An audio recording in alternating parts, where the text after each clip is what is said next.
አቶ ተሰማ ወደ ውጭ በረሩ። ገነትና ኤደን ሴራቸውን ሲያሰሩ ኑሃሚን ደረሰችባቸው። ኤርሚ በቁጥጥር ስር ዋለ። በጣም በአዳዲስና በአዳዲስ መረጃዎች መጥቼላችኋለሁ። ቤተሰቦቼ ላይክና ሼር ሰብስክራይብ እያደረጋችሁ ቤተሰብ ሁኑ። ዛሬ እንግዲህ አቶ ተሰማ ወደ ውጭ ሀገር ሄዷል፣ ለሕክምና ማለት ነው። አቶ ተሰማም ወደ ውጭ ሀገር በሄዱበት መንገድ ላይ ነው ወይዘሮ ገነትና ኤደን ከቤት ውስጥ ቁጭ ብለው የቤቱን ካርታ እና ወረቀት የት ነው ያለ፣ የማን ስም ነው ያለበት እያሉ ወረቀቱን እየፈተሹ እኛማ በስማችን እናደርገዋለን እሱ ሳይመለስ እሱ ሳያውቅ ምናምን እየተባባሉ እያለ ኑሃሚን ደረሰችባቸው። ኑሃሚን እናንተ አስመሳዮች አውቃችሁ ነበር ማለት ነው ይቅርታ ስትጠይቁ የነበረ የበረንዳ ኑሮ አልመረራችሁም ማለት ነው፣ ውጡልኝ ከቤት ትላቸዋለች ማለት ነው። እንግዲህ አቶ ተሰማ ሳይመጣ ከቤት አባራችሁ እንግዲህ ውጡልኝ ከቤት ትላቸዋለች። እንግዲህ ገነትና ኤደንም ወደ አቶ ለይኩን ሄደው ቤት አባረረችን ምንም ሳናደርጋት ብለው እንግዲህ ለላይኩን ነግረውታል ማለት ነው። ላይኩንም እንግዲህ ከቤት ሂዶ ገኒን ቁጭ በይ ከዚህ ሶፋ ላይ ቁጭ በይ ይላትና ቁጭ በይ አንቺ ኑሃሚን ነይ እኮ ነው የምልሽ ነይ እንዴት እንደዚህ ታደርጊያለሽ?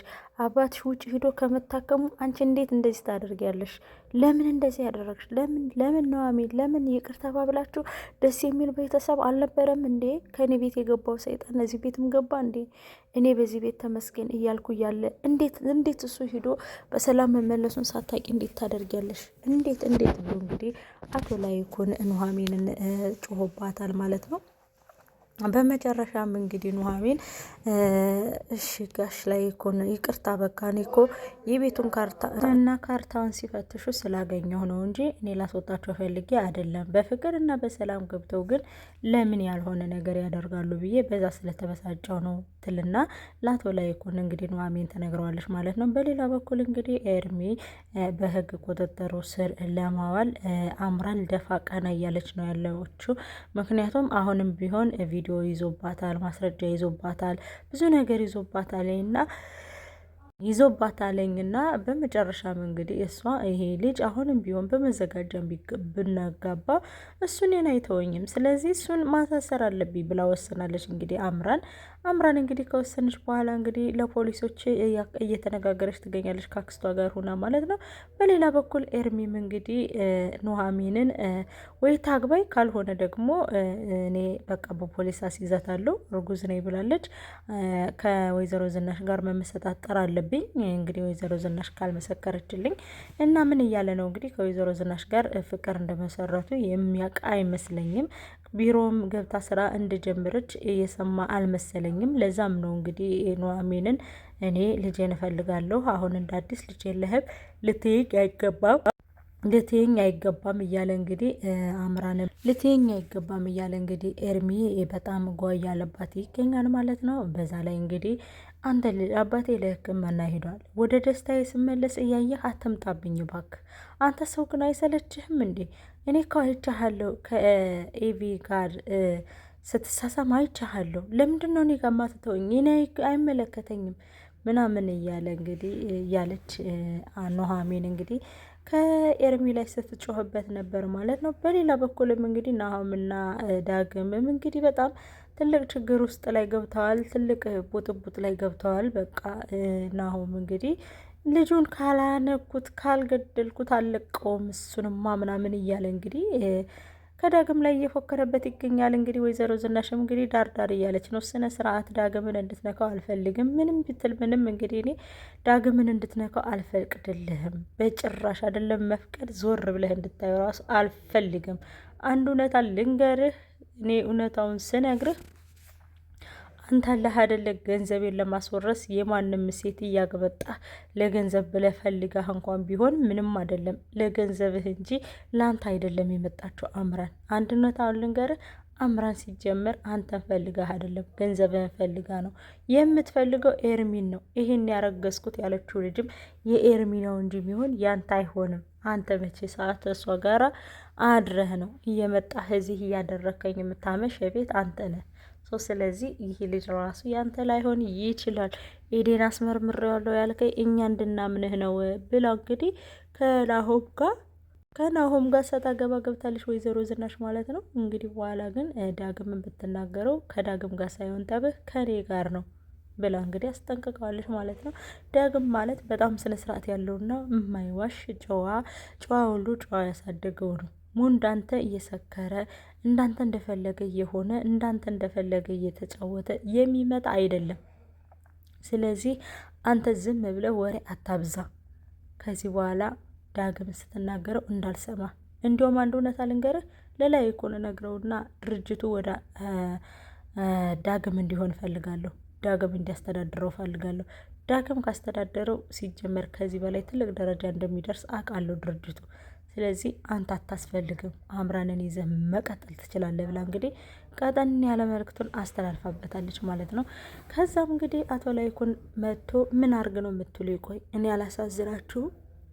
ምን አርግ ነው የምትሉኝ? ቆይ እኔ ያላሳዝናችሁም? በዚህ ደረጃ እኔ ምን አርጊያችሁ ነው? ምን በድያችሁ ነው? ኧረ ተው ግን ልጆቼ ተው። ቆይ እኔ ምን አደረግኩኝ? ምን እንዳደርግ ነው የፈለጋችሁት? እኔ ሰርቼ በማርፍበት ጊዜ እናንተን ወጣ ሰጣ ገባ ልቀመጥ? አንተ ሲጀመር ወረቀቱን አጥፋ፣ መልሰው። ዳግም ወደ ድርጅቱ ይገባል። ኑሐሚንንም ያስተምራታል። በቃ ጨርሻለሁ። ኤደን አምራንንም ቀስ ብለን አይተን በጣም ፈትሸን ተጠንቅቀን አይተን ሽማግሌ መላክ ካለበት እንልካለን።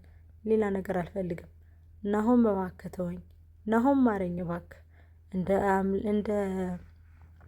እንደ አመት ባል ዳቦ እሳት በታች እሳት በላይ አድርጋችሁ አትቀቅሉኝ፣ አላሳዝናችሁም? ይላል ማለት ነው አቶ ላይኩን። እንግዲህ አቶ ላይኩንም በዛ አጋጣሚ በጣም በሚገርምና በሚደንቅ ሁኔታ ድርጅቱን ለመረከብ እየሄደ ነው ማለት ነው። ኑሐሚን እንግዲህ ኤደንን እዛ ቤት ስትሄጅ እንዳላይሽ ሂደሽ ካየውሽ እነግራቸዋለሁ፣ ለአባዬና ለገነት እነግራቸዋለሁ። አንቺ ሳትናገሪ ነው እግዚአብሔር ገሰጽ፣ አንቺ ሳትናገሪ ነው መተሽ ከዚህ ድርጅቱ እንደምትሰሪ ብለሽ መተሽ የዚህ ጋር የምትሞጣሞጭ።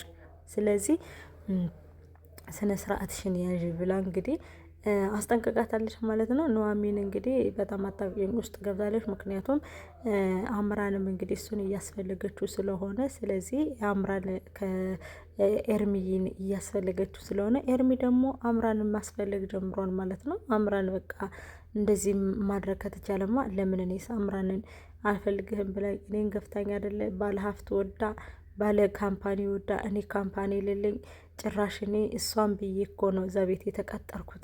እሷን ብዬ ነው ሾፌርነቱ እዛ ቤት የገባሁት እንጂ እኔ ምንም ቢሆን ምንም ምበላውና ምጠጣው አላጣሁም። እሷ ግን በአንድ ሀብታም ባለ ሀብት ተገዝታ እኔን አንተን አልፈልግህም እያለች ስትፈልግ በጥፊት መታኛለች። ስለዚህ ልጅ አለህ ብላኝ ነበረ፣ አሁን ልጅን ታሳውቀኝ በቃ ብሎ እንግዲህ ፉከራው ገብቷል ማለት ነው። በጣም በሚገርምና በሚያሳዝን ሁኔታ ናሆም ኤርሚ ማለት ነው በፖሊሶች እየተፈለገ ይገኛል። ለሚገባው ድምጽ ይቅርታ፣ በፖሊሶች እየተፈለገ ይገኛል ማለት ነው። እንግዲህ ናሆምም እንግዲህ ለምንድነው ከፖሊሶች ጋር ቁመሽ ያወራሹ ብሎ አምራንን ጠይቋታል። እንግዳ ሰው እየጠየቁ ነበር፣ እነዛን ሰዎች ላመላክታቸው ፈልጌ ነው እንጂ እኔ ጋር ምንም የሚያገናኛቸው ነገር የለም ትላለች። ልመንሽ አምራን ይላታል። እንዴ እመነኝ እንዴ መነኛ እንዴ ነው ምንም ማድረግ መስሎህ ነው ትለዋለች ማለት ነው። ምን ነው ተርበተበትሽ? ምን አርበተበትሽ ይላታል ማለት ነው። አይ ምን ፖሊሶቹ ጋር ስትለኝ እኮ ነው እኔ ፖሊሶች ጋር ምን ግንኙነት አለኝ ትለዋለች ማለት ነው። ለምን ሰው እየጠየቁኝ ስለሆነ ነው እንጂ እኔ ጋር ምንም የሚያገናኛቸው ነገር የለም። በቃ ነይ ሻውን ያማረሽን ነገር ልጋብዝሽ ይልና እንግዲህ ወስዶ በርገር እየጋበዛት ይገኛል። ዳግምም እንግዲህ ለወይዘሮ ዝናሽ ስሚ አንቺ ለክብርሽ የምትጨነቂ በጣም ለክብርሽ የምትኖሪ ሰው ነሽ። ስለዚህ እኔ እንደ ልጅ የምነግርሽ ነገር ቢኖር ግን አምራን ምራትሽ ሆና እንድትገባ አትፍቀጂ። ምክንያቱም ያነ ኤርሚ የሚባለውን ነፍሰ ገዳይ ነህ አንተ ብለዋለች። ስለዚህ የራሳቸው የሆነ ነገር ስለሚኖራቸው በተቻለሽ መጠን ግን ብትሰልያት መልካም ነው። ልጅቱ በጣም አስመሳይና ውሸታም ናት። ደግሞ ፈጥረው የማውራት ወሬ ትችልበታለች ይላታል ማለት ነው። ከዛም በኋላ ልክ ነህ ልጄ፣ ገና ዛሬ ነው ያስተዋልክልኝ፣ ገና ዛሬ ነው የተረዳኸኝ። እኔ እኮ ከዚህ በፊትም እንደዚህ አንተ ሳትመጣ እየመጣች ስትረብሸን ነበር። ቤት ሁሉ ተጣልተን አባረሬ ሁሉ ሰድጃታለሁ። እኔን አሁን ምን ነው የምፈልግ ብላ የምታፈቅረውና የምትወደው ነው የምትመስል፣ ግን ምንም አይነት ፍቅርና ምንም አይነት መውደድ የለባትም። የገንዘቤ ንብረቴን ሀብቴን ስለምትፈልግ ነው እንጂ እኔ ደግሞ ነቅቼባታለሁ። ስለዚህ እሷም ትቀጥል እኔም እቀጥላለሁ እያለች እንግዲህ በጣም በሚገርምና በሚደንቅ ሁኔታ አምራንና ወይዘሮ ዝናሽ ክርክር ውስጥ ገብተዋል ማለት ነው። እንግዲህ ማን ያሸንፍ ጦርነቱን ጀምረውታል ሁለታቸውም። እንግዲህ ዝናሽም ልጄን አንተ አታገባም ትለዋለች። እሷም እንግዲህ ማረሚያ ቤት ፈርምልኝ፣ ከዚህ በኋላ ያንተ ህይወትና የኔ ህይወት አንድ መሆን አለባት፣ ሳይወዱ በግዱ መቀበል አለባቸው፣ እኔን አይመለከተኝም፣ ምክንያቱም እነሱ አልፈለጉም። ስለዚህ እነሱ እስካልፈለጉኝ ድረስ እኔ በህጋዊ ሆኜ ህጋዊ ሚስት ሆኜ በመዘጋጃም ቢሆን ተፈራርሜ እቀመጣለሁ። ግን አንዱን ድርጅት እንድትሰጣቸው አልፈልግም። ምክንያቱም እኛ ይኸው ልጅ ልንወልድ ስለሆነ ለልጆቻችን የሆነ መጦሪያ ያስፈልገናል እና በቃ አንተ እንደምንም ብለህ ድርጅቱ ጋር እንደማትወጣና መስራት እንደምትፈልግ አስረዳቸው እና መዘጋጃ ሄደን እንፈራረማለን ትለዋለች። እንዴ አንቺ ከድርጅቱ ምን አለሽ? አንቺ የምትፈልጊው ድርጅቱን ነው እኔን ነው? አንቺ የምትፈልጊው እኔነቴን ነው ወይስ ድርጅቱን ነው የምትፈልጊው? አልገባኝም፣ ስላልገባኝ ነው ንገሪኝ ይላታል ማለት ነው። ከዛ እሷ በመጨረሻ ላይ እንዴ እኔ ምን ማለት ነው? እኔ እናንተ ልጅ ይዘናል፣ ልጅ ሊመጣ ነው፣ ገንዘብ ሲኖረን ነው መልካም ነው ብዬ ነው እንደ ቆሎ እየበላሁ ልኖርለት ትፈልጋለህ ትለዋለች ማለት ነው። እንደዛ ነው በይ፣ እንደዛማ ከሆነ አንቺ ገንዘቤን የምትፈልጊ ማለት ነው። ስለዚህ በመዘጋጃ የምንፈራረም ከሆነ አባዬ ስለሚረዳኝ ለአባዬ ልንገረው፣ አባዬ የሚለኝን ልስማው ይላታል ማለት ነው። ለማንም እንዳትናገር ትለዋለች። እንዴ ለምን? አንቺ ቤተሰብ እንዲሰማ ትፈልጊያለሽ አይደል? ስለዚህ እኔ ለአባዬ ልንገረው። አባዬ እንዳይሰማ ያልሽበት ምክንያት ምንድን ነው? ስለማይፈልግ፣ እሱም ለሚስቱ ስለሚያግዝ ስለማይፈልግ መናገሩ አይጠበቅብህም። በቃ እኔ እናንተ መዘጋጃ ሄደን እንፈራረምና በመጨረሻም እንግዲህ ያው እኔ እናንተ መለያየት እንደማንችል ያውቃሉ። ሳይወድ በግዳቸው አምነው ይቀበላሉ ትላለች ማለት ነው። ቆይ አንቺ እልህ ነው ያልሽው? ቆይ አንቺ እልህ ነው ያልሽው ወይንስ ምንድን ነው ያልሽው? አልገባኝም። ምንድን ነው የሆነ እልህ የተጋባሽ ትመስያለሽ። እልህ ተጋብተሻል እንዴ ምናምን? ከማን ጋር ነው እልህ የምጋባው? አንተ ደግሞ እባክህን እንደዚህ አይባልም ምናምን እያለች እየተነጫነጨችበት ትገኛለች ማለት ነው። እንግዲህ አምራን በጣም ትወናዋንም ውሸቷንም እንደቀጠለችበት ትገኛለች። እንግዲህ የኑሃሚንን ድራማ በዚህ በኩል አምጥቼላችኋለሁ። በሌላ በአዲስ ቪዲዮ እና በአዲስ ነገር እንገናኛለን። እናንተም ላይክ፣ ሸር፣ ሰብስክራይብ እያደረጋችሁ ቤተሰብ ሆነኝ። ወዳችኋለሁ።